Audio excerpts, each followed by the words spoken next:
За сайн байцгаана уу. Бодлын тухай цувралаа цааш нь өргөжлүүлнэ.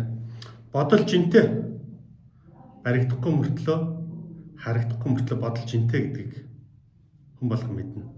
Тийм учраас бодолдоо дарагддаг гэсэн тийм ойлголт ирээд байна шүү дээ.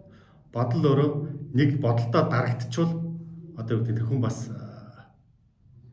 тийм нэх одоо тийм дэгжин дэвжигч гэдэг юм уу нэг тийм дараагийн шат руугаа явхад бас маш хүнд байдал үүдэг. Бодол өөрөө тийм бас сур шиг, уяа шиг, олонс дээс шиг хүлж баглах чадамжтай.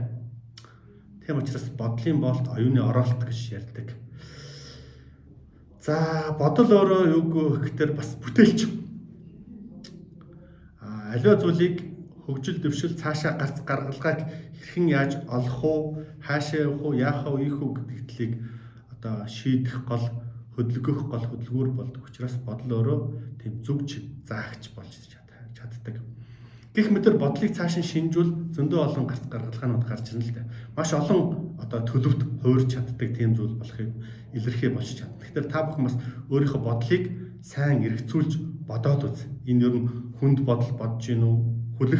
Хүлэх уяг чигтэй бодол бодож гин үү? Зөв чигийг заагч гарц гаргалгааг чиглэгдсэн тийм бодол одоо бодож гин үү гэдэг талаас бас өөрийнхөө бодлыг нэлээд тийм шинжиж, тогтоож, барьж одоо чадах, сурах, дадах хэрэгтэй болж өрөөдөө л. Тэгэхээр ирж уулзж байгаа ер нь зүгээр ингээд хүмүүсийн хүрээллүүдийг ингээд анзаарч харахад уулзж учирж байгаа хүмүүсийн сошиал дээр одоо өөрийнхөө хүсэл, бодол, зорилго юмнуудаа илэрхийлж байгаа зүйлүүдийг харах дээр манай хүмүүсийн ихэнх нэг тийм бодолтой төөрцөн байна. Ихэнх нь бодолтой төөрчиж.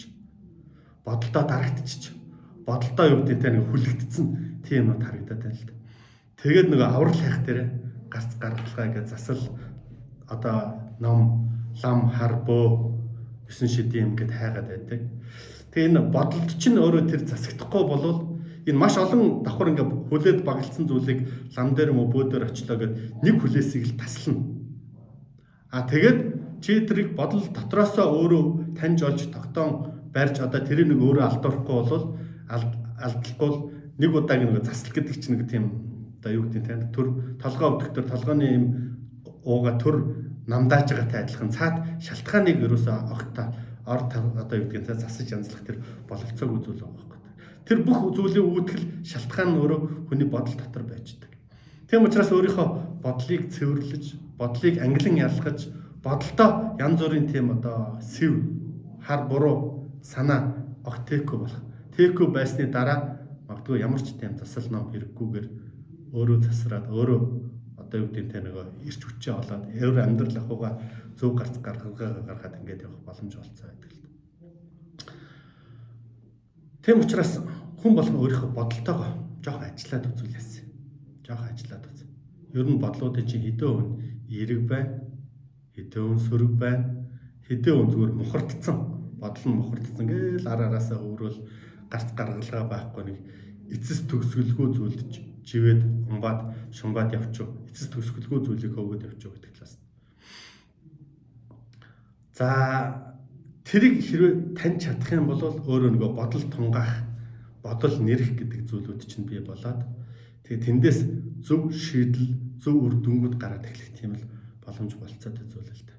Эд шидийг бусдаас хайгаад байна. Бидний ихэнх нь эд шидийг хайгаал Монголын төр засгаач юм уу одоо нэг өдөр гинтхэн цаг нь болол нэг өөрчлөгдөөл нэг өргөс авцсан юм шиг алга уруулсан юм шиг өөрчлөгдөх байх гэж хий дими зүйл итгэл найдварт хүлээгээд ингээд байгаад.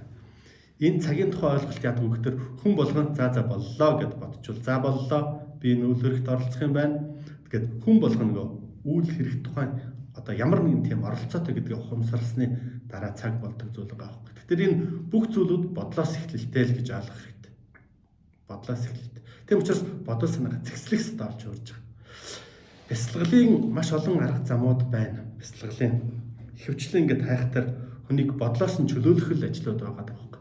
Бясалгалаар хичээлсэн хүмүүс ингээд харахтар царай тусан сайхан цайгаад төлөвшөөд одоо юу гэдэг нь их айтайхан зөв шийдлүүдийг гаргадаг болоод ингээд бас л их тийм одоо юу гэдэг нь эерэг зөв бодолтой болоод ингээд байгаа. Сайн. За бясалгал тэгвэл одоо юу гэдэг бодлоос чөлөөлөгдөхөөр илүү дутуу бодлуудаа чөлөөлж өөрөөсөө тэр бодолдоо дарамтлагдахгүй болоод сурах дээр ингээд хүний бие эрүүл мэнд царай зүс ингээд шал өөрчлөлт ороод байна да. Гэтэл нөгөө талд нь хит их бяцлаглаар явсан хүмүүс явах гэдэг жоохон тийм би гэсэн амжих үзэлтэй юм шиг нийгмийн амьдралдаа оролцдог. Зөвхөн өөрийнхөө эргэн тойронд байгаа зүйлийг энэ орчлонгоос өөрийгөө тусгаарлах маягтай. За тэнд болохгүй л байна. Одоо яг тэгээ тэрийг болохгүй л байгаас би өөрийгөө л одоо өгчлээ, өөрийгөө л хөгжүүлээ, өөрийгөө өөрчилж хөгжүүлэх замаар одоо юу гэдэг нь гэгэрх замаар энэ асуудлыг шийднэ гэдэг. Тиймэрхүү одоо юу гэдэг нь хувилбар руу нэлээд орчоод байна хүмүүс. Тэгээд нөгөө нийгмийн амьдралдаа оролцох, нийгмийн амьдралдаа татан оролцох ч гэдэг юм, нийгмийн асуудлаас өөрийгөө тусгаарлах тийм байдал, тийм төлөв байдал нэлээд тийм түгээмэл байдал анзаарэгдээд байгаа байхгүй.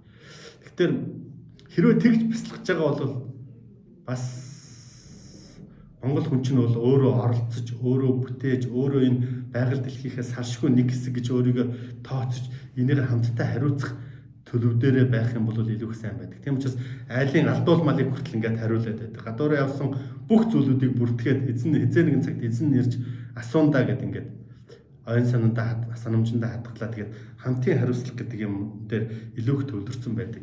Тийм зүйл байхад хит их тийм бусдаас тусгаарлах, өөрийгөө тусгаарлах, өөрийнхөө ахуй амьдралыг, өөрийнхөө одоо юу гэдэг нь итгэл үнэмшлийг, өөрийнхөө одоо юу гэдэг нь хариуцлагыг бусдаас тусгаарлах.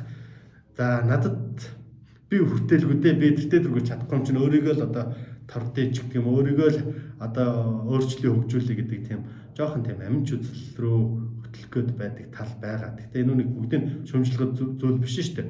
Тийм учраас энэ бүх юмны жор тун одоо юу гэдэг нь хим хэмжээг нь бол зохируулж чаддаг байх нь өөрөө Монгол хүн байхын, за тэр тусмаа тэнгэр үзэлтэй хүн байхын утга учир бол энэ дээр байдгаа гэж би итгэдэг. Тийм учраас ерөөсө бодлоосоо эхлээд цэгцэлж эхлэе, бодлоо танихыг жорлдъя.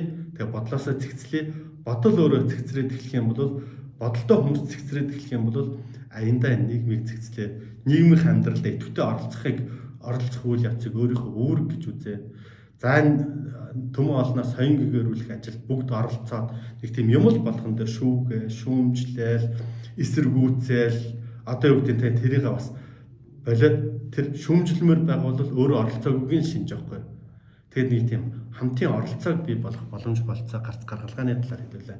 Хамтдаа ярилцах хэрэглэе гэсэн тийм санаагаар энэ хичээл цуврал хичээлүүд хийж байгаа. Ингээд анхаарал тавьж сонссон баярлалаа. Бас одоо түрүүчийн хичээлийн дор сайхан сэтгэл үлдээсэн тэр бүх хүмүүстэй талархлаа. Тэгээд бид нар бас хараад уран зориг орж илээ нэрэж тийм үү да гэдэг дотроо жоохон ингээд омгшморч юм шиг.